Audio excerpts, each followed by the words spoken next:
Irmãos, vamos abrir nossa Bíblia em Mateus, o Evangelho de Mateus, capítulo 24. Mateus 24, vamos ler os versículos 29 e 31. Depois vamos ler no capítulo 25, os versículos 31 e 32. Mateus 24, 29 a 31.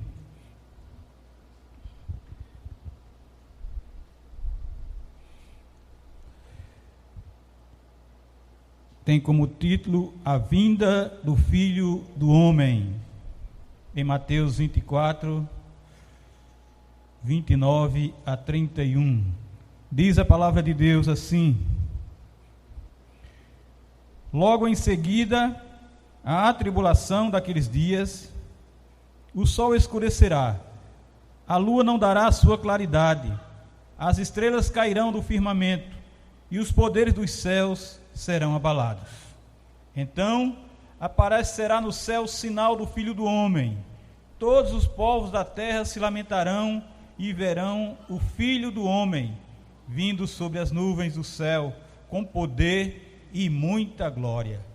E ele enviará os seus anjos com grande clamor de trombeta, os quais reunirão os seus escolhidos dos quatro ventos, de uma a outra extremidade dos céus. E no capítulo 25, versículo 31 e 32 diz assim: Quando vier o Filho do Homem na sua majestade, todos os anjos com ele, então se assentará no trono da sua glória, e todas as nações serão reunidas em sua presença, e ele separará uns dos outros, como o pastor separa dos cabritos as ovelhas. Oremos. Santo e eterno Deus, nós te louvamos por tua palavra, Senhor, e pela certeza que esse texto vem nos dar que Cristo vem. Cristo está vindo. Ele veio a primeira vez como Salvador e agora está vindo como juiz, mas ele está vindo. E nós, ó Deus, temos dito: Maranata, vem Senhor Jesus, porque precisamos verdadeiramente desse momento especial na nossa vida, na vida da igreja, na vida do teu povo, Pai. Por isso, ó Deus, nós te pedimos que o Espírito Santo do Senhor venha falar nesse momento ao nosso coração, para que tenhamos, ó Deus, mais esperança, mais fé, mais convicção, mais certeza ainda da vinda de Cristo Jesus, e assim perseveremos com amor, perseveremos com firmeza e dedicação na obra do Senhor, para que encontremos o nosso Senhor e sejamos juntos pelos anjos para estar com Ele na eternidade. Nós te agradecemos, ó Deus, por esta palavra, em nome de Jesus. Amém e amém.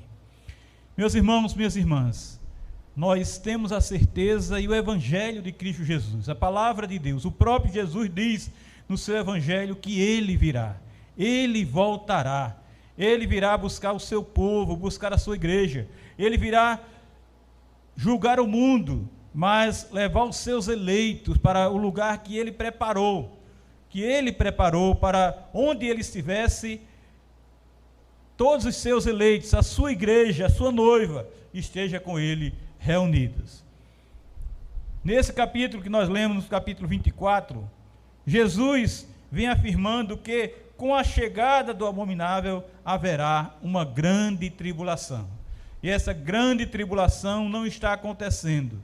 Essa grande tribulação não passou. Esta grande tribulação vai acontecer. Esses serão os dias abreviados por causa dos escolhidos, que receberão a plenitude da salvação. Esses sim receberão essa plenitude. Nesse tempo, alguém dirá: se esse ou aquele o Cristo. Muitos dirão: ali está o Cristo, acolá está o Cristo. Mas os eleitos de Deus não devem acreditar nisso, não devem ir atrás de Cristo, não devem ir em busca de homens se dizendo Cristo. Muitos falsos cristos e falsos profetas surgirão, enganando com sinais e prodígios para iludir até os eleitos. Muitos chegarão fazendo milagres, Muitos chegarão fazendo coisas extraordinárias, coisas fantásticas, se dizendo o Filho de Deus, mas os eleitos não podem se iludir com isso. Sabem, porque a palavra de Deus diz como Jesus virá, como um relâmpago, assim há de ser a vinda do Filho de Deus, o Senhor Jesus. Não como muitos aparecerão, fazendo coisas grandiosas, fazendo milagres, não. Como um relâmpago, assim será a vinda de Cristo Jesus. Quando o mundo, moral e espiritualmente, se degenera a tal ponto que se assemelha a um cadáver em decomposição, ou seja, em outros termos, quando o Senhor julgar que a taça do mundo está transbordando de iniquidade, então, e não antes disso, Cristo virá para condenar esse mundo que jaz no maligno. Então nós vemos que as coisas podem piorar e muito, as coisas podem se complicar e muito, para que Jesus venha. Então Jesus irá julgar. Jesus, quando o Senhor julgar que a taça do mundo está transbordando de iniquidade, então Cristo virá para condenar esse mundo que jaz no maligno. Sua vinda se torna uma necessidade divina. Agora, haverá a necessidade de Cristo vir julgar. Agora, haverá a necessidade também de Cristo vir buscar suas igrejas, daqueles que já foram julgados, daqueles que, como eleitos seus, como escolhidos seus, agora irão com Ele para a glória eterna. Então, irmãos, a tribulação final, durante a qual os perversos sujeitarão os filhos de Deus,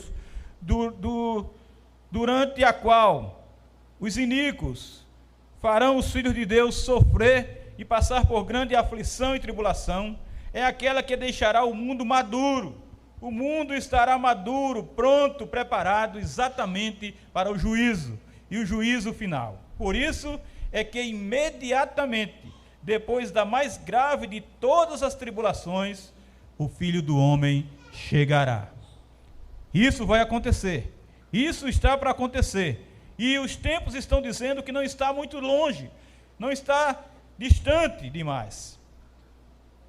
Depois dessa grande tribulação, o sol escurecerá, e esse fato está registrado lá em Isaías 13, o versículo 10 diz assim: porque as estrelas e constelação dos céus não darão a sua luz, o sol logo ao nascer se escurecerá, e a lua não fará resplandecer a sua luz. Também Ezequiel 32, o versículo 7 diz: quando eu te extinguir, cobrirei os céus e farei ennegrecer as suas estrelas, encobrirei o sol com uma nuvem, e a lua não resplandecerá a sua luz. Mas também em Joel, capítulo 2, versículo 31 diz: o sol se converterá em trevas, e a lua em sangue, antes que venha o grande e terrível dia do Senhor. E aí, chega lá em Apocalipse, capítulo 6, os versículos 12 e 3 diz: vi quando o Cordeiro abriu o 6º selo, e sobreveio grande terremoto.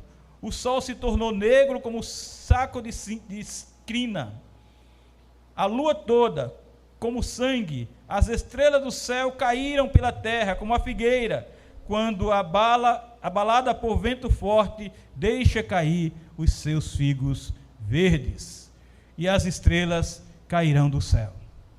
Esse é o momento que Jesus estará vindo, quando as estrelas cairão dos céus, diz o texto. Isaías 34, quarto versículo diz: todo o exército dos céus se dissolverá, e os céus se enrolarão como um pergaminho, todo o seu exército cairá como cai a folha da vide e a folha da figueira. Então as estrelas cairão dos céus, e também os poderes do céu se abalarão, serão abalados. Lá em Joel 2, segundo capítulo, no versículo 10, a parte A diz: diante deles treme a terra e os céus se abalam, Também Ageu, capítulo 2, versículo 6 e o 21 diz: pois assim diz o Senhor dos Exércitos, ainda uma vez, dentro em pouco, farei abalar o céu, a terra, o mar, a terra seca. E no 21 diz: fala a Zorobabel, governador de Judá, farei abalar o céu e a terra. E então, o sinal do Filho do Homem aparecerá no céu, todas as tribos da terra se lamentarão. Ainda diz o versículo que nós lemos: então o sinal do Filho do Homem aparecerá no céu. Jesus vem, Jesus está vindo, Jesus está chegando, e ele continua dizendo: e todas as tribos da terra se lamentarão. Como está lá em Apocalipse capítulo 1, versículo 7, diz: eis que vem com as nuvens, e todo olho o verá, até quantos o traspassaram, e todas as tribos da terra se lamentarão sobre ele. Certamente. Amém. Então, irmãos, o Filho, e verão o Filho do Homem vindo, diz ainda, termina o versículo dizendo: vindo sobre as nuvens do céu, com poder e grande glória. Lá em Mateus 26, 64 está escrito: respondeu Jesus: tu o disseste, entretanto eu vos declaro que desde agora vereis o Filho do Homem assentado à direita do Todo-Poderoso e vindo sobre as nuvens dos céus. Jesus vem, Jesus está vindo, e ele, como diz o versículo, e ele enviará seus anjos com grande clamor de trombeta. Ele vem e vem com seus anjos, clamando com suas trombetas, com grande clamor de trombetas. Lá em 1 Coríntios 15, 52 está escrito: no momento, no abrir e fechar de olhos, ao ressoar da última trombeta, a trombeta soará, os mortos ressuscitarão, incorruptíveis, e nós seremos transformados. Isso é a prova de que Jesus vem. A palavra de Deus, por onde percorremos no Velho Testamento, no Novo Testamento, vem confirmando até aqui que a vinda de Jesus é certa. E ainda continua o texto que lemos dizendo: seus anjos reunirão seus escolhidos, os quatro ventos, de uma a outra extremidade dos céus. Deuteronômio 30, versículo 4 diz: ainda que os teus desterrados estejam para a extremidade dos céus, desde aí te ajuntará o Senhor teu Deus e te tomará de lá. Então, no capítulo 25, que nós lemos, 25, 31, diz: quando vier o Filho do Homem na sua majestade, e todos os anjos com ele, então se assentará no trono da sua glória. É uma descrição dramática aqui, frequentemente simbólica ao juízo final. Aqui também se descreve a glória vinda do Filho do Homem, acompanhadas exatamente pelos anjos. O Filho do Homem é aqui apresentado como que sentado em um trono de sua glória, e esse símbolo indica um trono em extremo glorioso. Ele vem, mas ele vem em poder, ele vem em glória, ele vem gloriosamente buscar o seu povo, julgar o mundo e buscar o seu povo. O Filho do Homem é apresentado como sentado em um trono de sua glória, um trono em extremo glorioso, um trono caracterizado por esplendor, brilho, resplendor ou radiância exteriores, correspondendo ao esplendor interior e essencialmente dos atributos do seu ocupante, o Deus glorioso, o Deus Filho Todo-Poderoso. E é maravilhoso, irmãos, saber que na volta de Cristo os crentes serão arrebatados nas nuvens para encontrar o Senhor nos ares.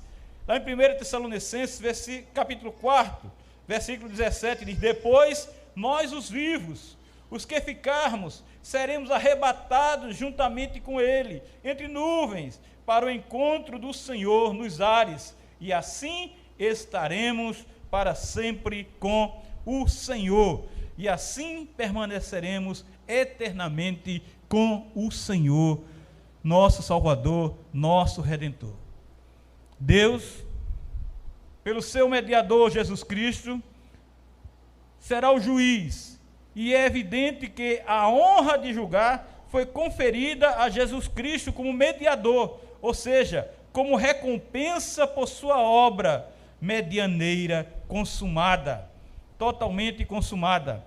E o versículo 32 que nós lemos diz: e todas as nações serão reunidas em sua presença, e ele separará uns dos outros, como o pastor separa dos cabritos as ovelhas. E aqui está descrito o ato de reunir tantos os salvos quanto os não salvos, e sua separação naquele momento. Está evidente que o juízo descrito inclui todos estarão juntos naquele momento, toda a raça humana, ninguém será excluído, nem os perversos, nem os justos, todos estarão ali naquele momento. Todas as nações indica todas as pessoas indiscriminadamente. Mas o que importa aqui, o que é mais importante para nós diante dessa realidade, é analisarmos se nós, durante nossa vida terrena, temos dado evidência da nossa fé genuína no Senhor Jesus Cristo e de uma vida em harmonia com os mandamentos e exemplo de Jesus, testemunhando o Evangelho de Cristo Jesus. Nós temos dado esta evidência, nós temos analisado isso na nossa vida. Pense bem, o justo juiz separará os que estão reunidos, como um pastor separa as ovelhas dos cabritos. Então as ovelhas irão para um lado, os cabritos para o outro lado. Provavelmente as ovelhas simbolizam aqui os que confiam e os que seguem o Salvador, pois são mansas e obedientes. Mas, em contrapartida, os cabritos são os que vivem em conflito, em desobediência e são destrutivos. Ainda no versículo 33 diz: e porás as ovelhas à tua direita, mas os cabritos à esquerda. Então, irmãos, os crentes estão diante do trono. É óbvio, não só à luz da própria descrição, todas as nações, ovelhas e cabrito. Não obstante, os crentes não entram em juízo, não são condenados. Aí é onde está a diferença, aí é onde muda tudo. Os crentes não entram em juízo, não são condenados. João capítulo 5, versículo 28 e 29 diz: não vos maravilheis disso, porque vem a hora em que todos os que se acham nos túmulos ouvirão a voz e sairão, os que tiverem feito bem para a ressurreição da vida, e os que tiverem praticado o mal para a ressurreição do juízo.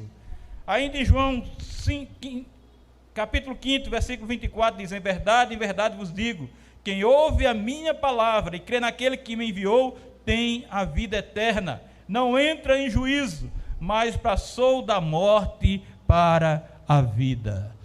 Aí é onde está a nossa esperança, aí é onde está a nossa tranquilidade, é aí que repousa a paz do Senhor em nosso coração, porque Jesus é o nosso Senhor e Salvador, Jesus é o nosso Redentor, Jesus é o nosso libertador, Jesus é a nossa vida, Jesus é o nosso caminho, Jesus é a verdade da nossa vida.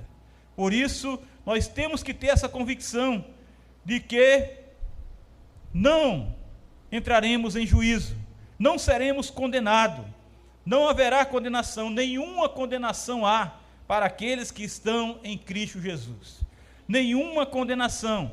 Por isso, a nossa esperança é Cristo Jesus, o alvo da nossa caminhada, o alvo da nossa perseverança nesse mundo é Cristo Jesus. Por isso, nós temos que ter essa convicção: Jesus vem, Jesus está vindo para tirar a sua igreja dessa tribulação, da tribulação que a igreja vai passar, que a igreja vai sofrer, mas Jesus vem, libertar o seu povo que tem esperança nele, que confia nele, que sabe que ele está agindo por sua igreja, por seu povo, que sabe que ele é o vencedor e nele todos nós vencemos também.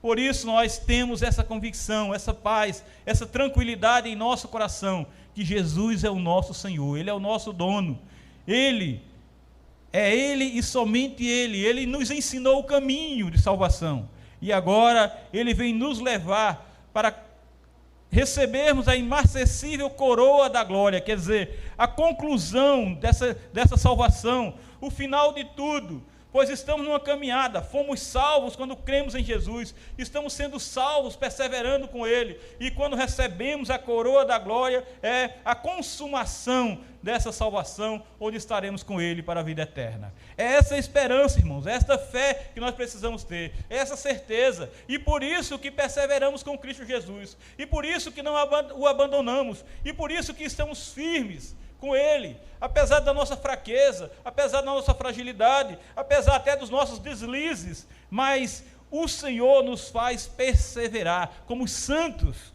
como separados, como escolhidos, como eleitos, predestinados deles, para que alcancemos esta glória, que é a glória de Cristo Jesus, vindo julgar o mundo e não nos condenando, mas levando para o lugar que Ele preparou para nós. Então, irmãos, o momento é agora de nós vivermos com Cristo Jesus. Não tem mais salvação depois da vinda de Cristo Jesus. Depois que Ele vier, muitos dizem que Ele virá agora de 2 vezes. Ele vem a primeira vez, depois vem a segunda vez. Isso é muito falado nesse mundo, mas não tem mais salvação, porque a primeira será um arrebatamento primeiro, depois terá a outra vinda que Jesus levará o seu povo. Uns dizem que primeiro a igreja, Jesus vem buscar a sua igreja, depois vem buscar Israel. Não tem mais salvação, Jesus virá uma só vez buscar o seu povo. Quando Jesus vier, os mortos realmente ressuscitarão, os que praticaram o bem para ir com Ele, e os que assim não fizeram, para a condenação eterna. A igreja passará sim pela grande tribulação e enfrentará perseguição, aflição, agonia e amargura. A igreja vai passar por isso. Dizem que não, que a igreja primeiro será arrebatada. Não é assim. A igreja passará sim por tribulação, mas Jesus virá buscar a sua noiva, e sua vinda será audível. Todos vão ouvir, será visível, todos verão, será gloriosa, Ele virá em glória, e será poderosa, porque Ele virá com a demonstração de que Ele é o poder, nele está todo o poder. Essa segunda vinda não será em 2 etapas, não haverá o arrebatamento secreto. Jesus virá sim buscar os seus. Jesus virá sim para levar a sua igreja. E Jesus está vindo. Jesus está chegando. Então, como ele mesmo disse, devemos nos preparar. Devemos estar prontos e devemos estar preparados para quando ele vier. Para quando ele chegar, levar-nos também. Levar-nos para a glória. Levar-nos para o seu reino. E lá reinaremos com ele eternamente. Irmãos, que Deus aplique essa verdade em nosso coração, para que tenhamos a certeza de que Jesus está vindo. Jesus está vindo para levar a sua igreja, eu repito, Jesus está vindo para que seu nome seja glorificado, e tudo será consumado. Que o Senhor aplique essa verdade em nosso coração, que Deus nos abençoe, amém e amém. Vamos louvar a Deus por isso.